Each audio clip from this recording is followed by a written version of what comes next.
ជំរាបសួរពុកម៉ែបងប្អូនទាំងអស់គ្នានៅក្នុងវីដេអូនេះនាងខ្ញុំនឹងរៀបរាប់អំពីមូលហេតុអ្វីបានជាមនុស្សមួយចំនួនចូលចិត្តឡើងភ្នំម្លេះផ្សារភ្ជាប់ជាមួយនឹងប្រវត្តិខ្លះៗនៃផ្ទះ CI នៅលើកំពូលភ្នំក្នុងក្រពើនេះផងដែរចា៎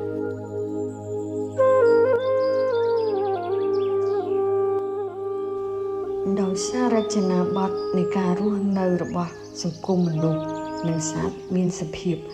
លឿននិងញាប់ជាងមុនច្រើនមនុស្សបានបង្កើនការគិតច្រើនហួសកម្រិតដែលធ្វើឲ្យទម្រង់សង្វាក់ផលិតកម្មរបស់ការគិតឬគំនិតហូរកក់កុញនិងគ្មានសណ្ដាប់ធ្នាប់ប្រៀបធៀបដូចជាការស្ទះចរាចរណ៍ចាក់ stress ធ្វើឲ្យម៉ាស៊ីននៃការគិតមានសភាព stress ដំណើរការមិនល្អទាំងយប់ថ្ងៃដែលយើងឃើញថាមានការគេងមិនលក់ឬបុគ្គលខ្លះគេងមិនឆ្អែតជាដើមដើម្បីឲ្យមានសុខភាពល្អទាំងកាយនិងចិត្តកាយត្រូវសកម្មនិងចិត្តត្រូវអសកម្មបន្ទាប់អំពីការមមាញឹកប្រកបរបរចិញ្ចឹមជីវិតយើងត្រូវចេះដកឃ្លាមុខមើលទម្រង់នៃផ្លូវចិត្តតើមានសុខភាពល្អដែរឬទេការថែរក្សានិងយល់ដឹងអំពីការប្រើប្រាស់ផ្លូវចិត្តឲ្យបានល្អយើងត្រូវដឹងអំពីទម្រង់និងរចនាសម្ព័ន្ធរបស់វាវិធីសាស្ត្រនៃការ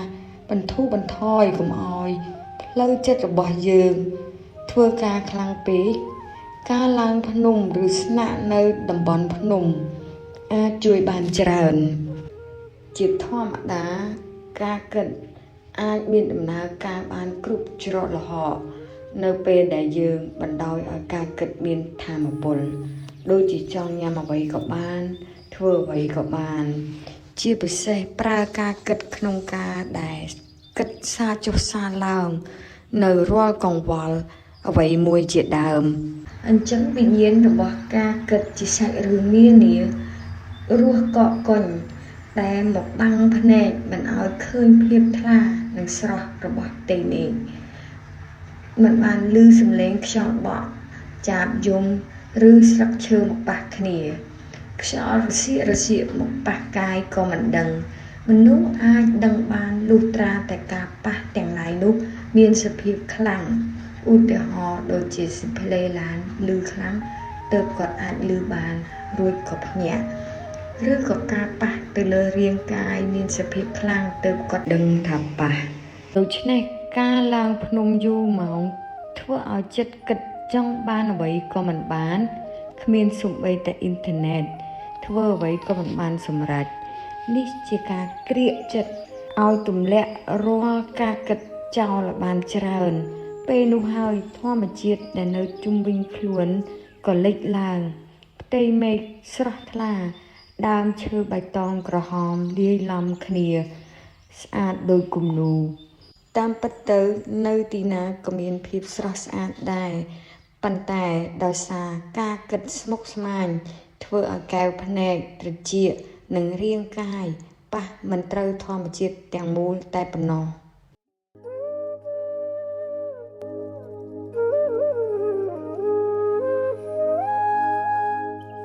ឥឡូវយើងងាកមកមើលប្រវត្តិនៃផ្ទះ CI ទីវិញម្ដង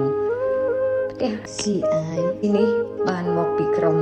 មេព្រៃអន្តរជាតិមួយក្រុមបានទៅស្នាក់នៅលើភ្នំក្នុងក្រពើនេះដើម្បីថែរក្សាសត្វព្រៃនិងព្រៃឈើ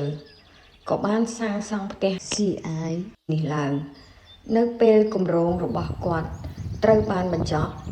ក្រសួងបរិស្ថានបានចាត់ចែងថែរក្សាផ្ទះនេះបន្តដោយយូរបានចុះទៅត្រួតពិនិត្យម្ដងប៉ុន្តែជាញឹកញាប់សហគមន៍ម្ចាស់ស្រុកអ្នកដើរព្រៃនិងអ្នកទេសចរដែលចាប់ដំណើរចេញពីភូមិតាំងបំពង់មកដល់ភ្នំក្នុងក្រពើទិសដៅសំដៅទៅអរ៉ែងរមែងតែងតែសម្រាកមួយយប់នៅចំណុចផ្ទះ CI នេះពួកគាត់បានជ្រកភ្លៀងសម្រាប់សម្រួលអរិយាបថនិងចម្អិនអាហារនៅផ្ទះ CI នេះគ្រប់គ្នាពេលវេលាកាន់តែយូរផ្ ផ្ទះ CI នេះមានសភាពចាស់ទ្រុឌទ្រោមនិងមិនមានទឹកប្រើប្រាស់គ្រប់គ្រាន់ដោយឡែកក្រុមរំពេដើរភ្នំដែលដឹកនាំដោយលោកពូឯកឧត្តមរដ្ឋមនីនិងលោកជំទាវបានទៅដល់ទីនោះក៏ឃើញទុក្ខលំបាកនៃជីវិតលើភ្នំហើយមានចិត្តអាណិតអាសូរនិងជ្រោមជ្រែងយ៉ាងពេញទំហឹងក្នុងការអភិវឌ្ឍនិងអភិរក្សបានចំណាយថវិកាផ្ទាល់ខ្លួនជួសជុលផ្ទះ CI នេះដោយបដូរដំបូលប៉ះប៉ូវនៅតំបន់ធ្លុះធ្លាយលាបពណ៌រៀបចំប្រព័ន្ធតទឹកភ្លៀងនិងបន្ទប់ទឹកយ៉ាងល្អប្រសើរឡើងវិញនេះគឺក្រុមហ្វេបានមកសម្បូរផ្ទះ CI ក្រោយពីជួសជុលហើយរួមទាំងដំបូលផ្ទះជាពីទាំងໄຟមានតរោគបាយនិងក្នុងទឹកហើយនឹងសូមអរគុណឲ្យដល់សប្បុរសជនដែលបានមកហើយបានចូលរួមសហការនិងថ្ងៃនេះសូមឲ្យមានសេរីសុខស្ដីដល់បងប្អូនទាំងអស់បានឡើងមកដល់ក្នុងកំពើនេះណាហើយនឹងទូពតអស់គ្នាទៅវិលត្រឡប់ទៅវិញហ្នឹងបានទីដីសុខទីដីចម្រើនហើយបតាយ៉ាងណាបានយ៉ាងហ្នឹងបាទដល់សិនបាទ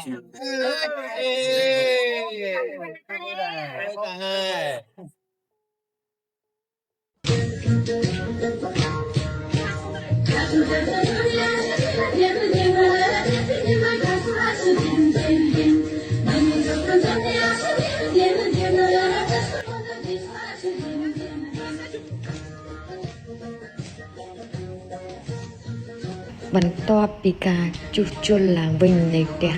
CI ឯកឧត្តមនិងលោកជំទាវក៏មើលឃើញថាបងប្អូនសហគមន៍ដែលរស់នៅភូមិតាំងបំពង់ឃុំតាសាលស្រុកអូរ៉ាល់ខេត្តកំពង់ស្ពឺជាពិសេសកុមារតូចធំទាំងឡាយមានកំណើនច្រើនជាងមុនត្រូវការសាលារៀនអគារសិក្សានៅតំបន់ជើងភ្នំនៅក្នុងនោះមានប្រវត្តិសាលាមួយបានកើតឡើងដោយបងប្រុសម្នាក់ឈ្មោះឡាម៉ូគាត់ជាអ្នកថតរូបអាជីព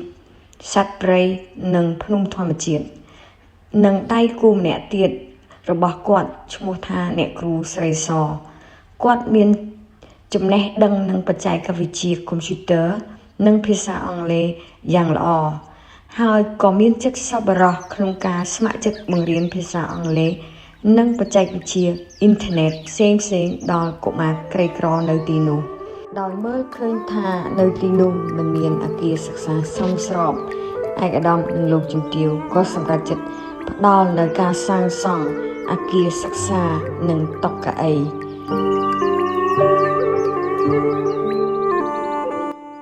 គោលបំណងឲ្យកុមារធំធាត់ក្នុងកម្រិតណាមួយដែលអាចថែរក្សាខ្លួនប្រាណអនាម័យចំណេះដឹងចំណេះវិជ្ជាផ្សេងដែលនាំឲ្យពួកគាត់មានឱកាសរីកចម្រើនមួយកម្រិតឬលើសពីនេះអង្គការលើកជំនាន់ក្រោយអត់មានចូលចេញដល់អង្គការកសាងទីទៀតថ្ងៃនេះលើកចាស់របស់ទីអល់ដែលបានថ្ងៃនេះចូលសង្គមវិទ្យានិងសហគមន៍របស់អំណាចនៅទីនេះធ្វើម៉េចប្រើប្រាស់ខែពណ៌ឲ្យបានគង់វង្សគួរឲ្យបានសម្រាប់ការកូនចៅយើងតទៀតហើយខ្ញុំមានអ្វីដែលអរគុណដល់បងប្អូនសហការទាំងអស់ហើយបានមកផ្ទាល់និងបានមកផ្ទាល់បានចូលរួមថវិកាខ្ញុំទៅជួយទៅទីនេះហើយក៏អរគុណដែរដល់គុំពីណាដាវើក៏មានគុំពីឯងចូលមកវិញដែរ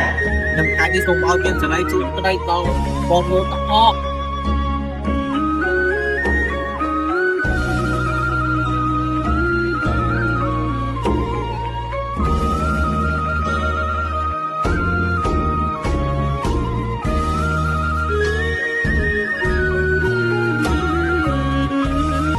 ក្តី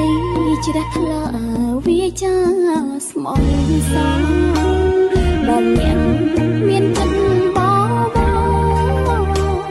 អំណរក្នុងរន្ធថ្នាក់ក្រៃដោះខាត់បញ្ញាអាត្មាជាទីអាស្រ័យជូនពរឆ្លងផុតគ្រោះភ័យ